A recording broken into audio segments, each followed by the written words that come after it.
Okay, I'm in the rain getting leaves for the caterpillars. The milkweed is flowering.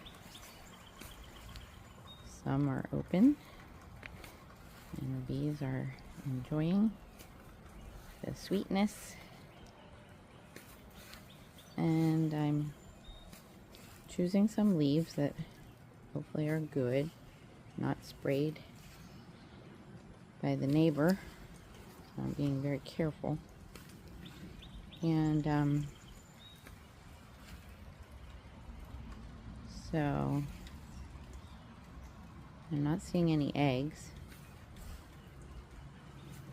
However, when I picked this leaf where that milk is, I just happened to glance in there. On that green bud is an egg. Oh my goodness. You just never know. You have to keep your eyes open and take notice. And you can raise a monarch butterfly.